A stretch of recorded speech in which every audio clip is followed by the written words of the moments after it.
I'm Andrew Thorpe from Mojo Your Business, helping leaders and organisations to communicate better through stories. Now, I'm a regular consumer of TED Talks, and when I watched a wonderful talk from TED New York recently by Tania Luna, I really wanted to find out more. With her sister, Tania founded a company called Surprise Industries, dedicated to providing surprise experiences. With a background in psychology, Tania helps individuals and corporate teams to thrive and bond in uncertain circumstances. In this multi-part interview, she explains how she came to the United States from her native Ukraine following the Chernobyl disaster. She talks about the experience of speaking at TED and how she found a symbolic penny on the floor. And she discusses the principles behind her work as a surprisologist. It's lovely to connect on Skype with you because when I watched your talk, and I'm sure so many people must have contacted you after you did something like that, there was just such a connection with the penny. Yeah, I know. Isn't that so strange? Really interesting. I mean, there must be a number of people around the world who have been moved to take a change of attitude or a change of course as a result of seeing something small, a symbolic moment.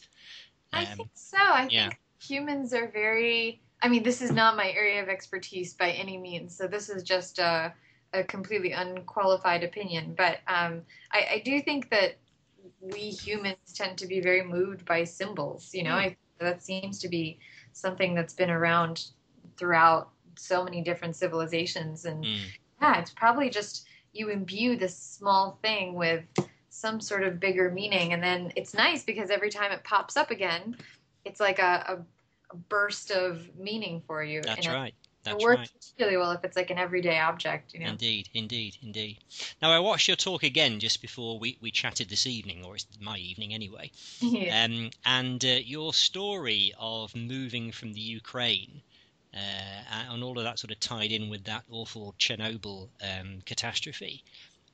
According to the TED website, a number of your friends didn't know that story.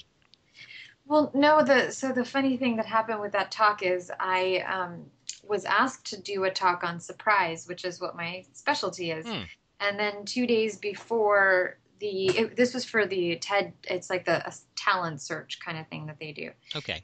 And so I was invited to do it, which was a big honor. But then 2 days before, they told me they didn't want me to talk about surprise. They wanted me to just talk about my life. Oops, sorry. Which to me sounded awful because that's just, I don't know. I don't consider that fun. Yeah. Maybe it's an Eastern European thing. We don't really talk about ourselves. And as Americanized as I am at this point, there's certain things that just sort of stay with you. So it sounded like an awful idea, but I decided that, what's the worst that could happen? Yes.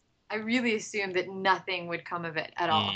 Of course, we always assume in the UK that people from New York, and I know you're not from New York, are very used to bearing their soul on the couch, so to speak. Yeah, I mean, we certainly have that reputation, but I don't know. I'm very much a talking about the future kind of person. It's not in my nature, I think, to reminisce about the past, and especially in Ukraine, there are really interesting standards around the stories you tell. I mean, you're allowed to complain about certain things, but you're not allowed to make anyone feel too bad for you, and you're not allowed to say anything too good about yourself either, because you don't want to make anyone feel bad about themselves. How interesting. So yeah. it's a very restricted range of conversation. It's funny, my partner Sarah, who's also my business partner, spent quite a lot of time in Slovenia. When she was young, her first job was as a teacher in Slovenia. Wow. And she tells me a lot about the cultural differences and, the fact that sometimes people in parts of Eastern Europe aren't really encouraged to be very open and transparent. It's almost it's that whole vulnerable thing. Yeah, we're a tough people. Yeah. Even in my family, I don't remember my mother hugging us until probably we were like in our late teens or early 20s here in New York, because in Ukraine, no one, there's no like physical affection. You don't really praise each other. It's, Yeah. I mean, it's interesting. But so I guess to answer your question about, or to respond to your statement about the fact that I hadn't really spoken to my friends about it, I don't think it wasn't like it was a secret. It just never really occurred to me No. to talk about my past or that it would be interesting to anyone. So that was definitely a big surprise. But you've probably seen, I guess, if you're involved with TED, there's an amazing talk by a lady called Brené Brown, who Yeah, yeah. talks beautifully about vulnerability and about how that is, in her experience, the way that human beings truly connect. Yeah, absolutely. You're right. I mean, I'm guessing that it has been a really wonderful and unexpected response from people, which I still can't fully understand, but it must be just a feeling of, okay, this person was willing to just be vulnerable in Mm.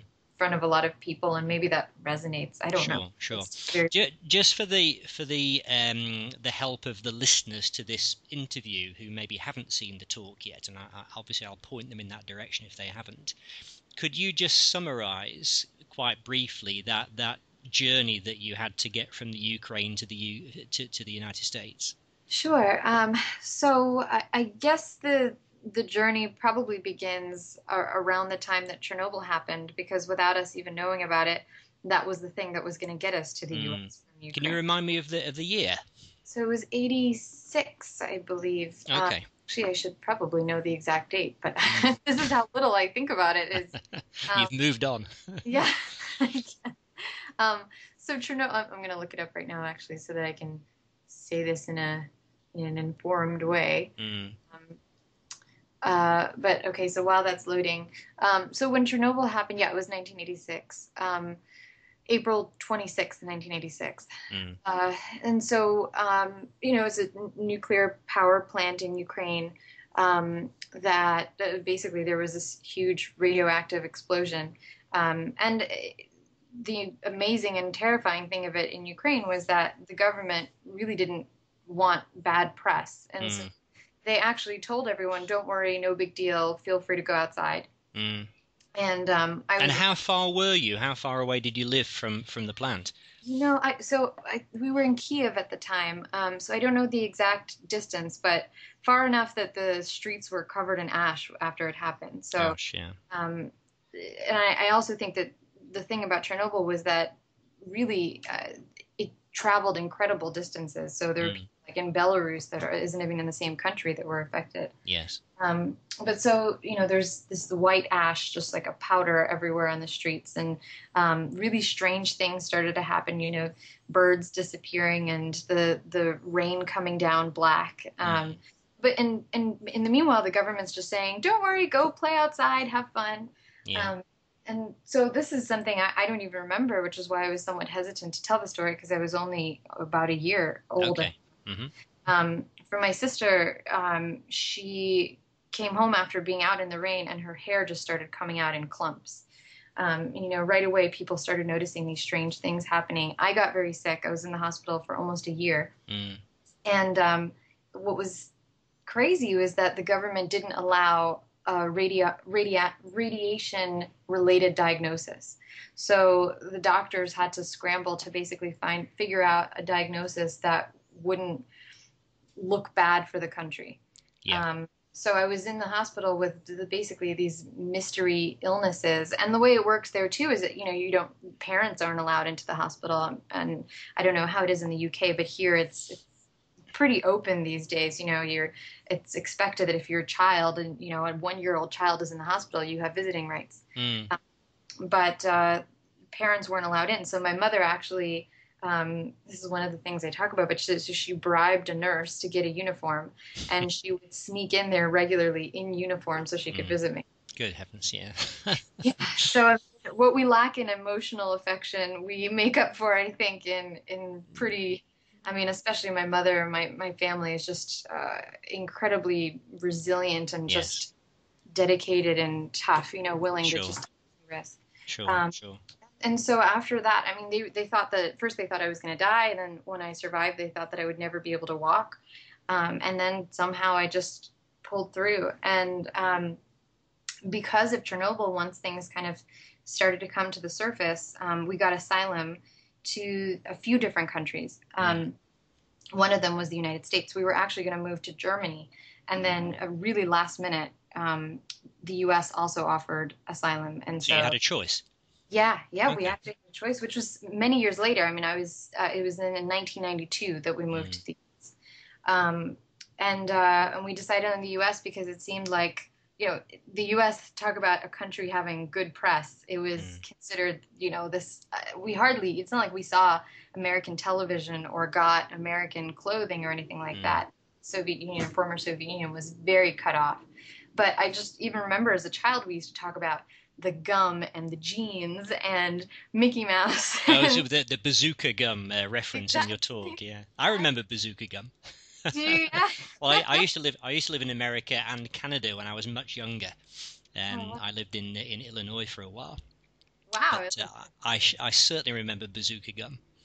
I don't know why, but as a child, you mentioned before how small things can take on significant meaning, and Mm, that's really nobody was. Yeah, I don't even think the adults were particularly excited about the big things. We were all talking about the little things. mm, mm. Um, like I don't know why jeans were such a big deal. It's just we But just picked just this. while I remember, Tanya, if I can just make this point because it relates to some of the work that we do, which obviously we'll compare notes on the work that we do shortly. Um, we do a lot of stuff on storytelling, Mm, and a lot of business communication I find is couched in very big abstract terms with lots of corporate speak, mm, and there's very little reference to smaller incidents, to little interactions between people, or to any people at all. And I often think that it's those very small stories, those little moments, a look, or spotting a penny on the floor. It's the small things which actually have great relevance and importance in telling a story. yeah, And I sometimes think that I call it zooming in and zooming out. Sometimes you'll zoom in tight on a particular element of a story, something very, very apparently insignificant, but it's not, it's very significant. And then you yeah. obviously have to come out again and put it into the context of the bigger picture. So I love this use of small things, of making them, referring to the very tiny things which actually have enormous significance. Well, I think that, what you mentioned about corporate storytelling being kind of vague and abstract, Mm, you can't hold on to it. You can't imagine, innovation. What is innovation? mm, How can I hold innovation in my mind? mm. But if you tell me, I don't know, the Velcro story of how Velcro was invented because Yes. of the burrs that were, caught onto the dog's fur. Mm, You can visualize it, you can feel it. It's very experiential. So yes.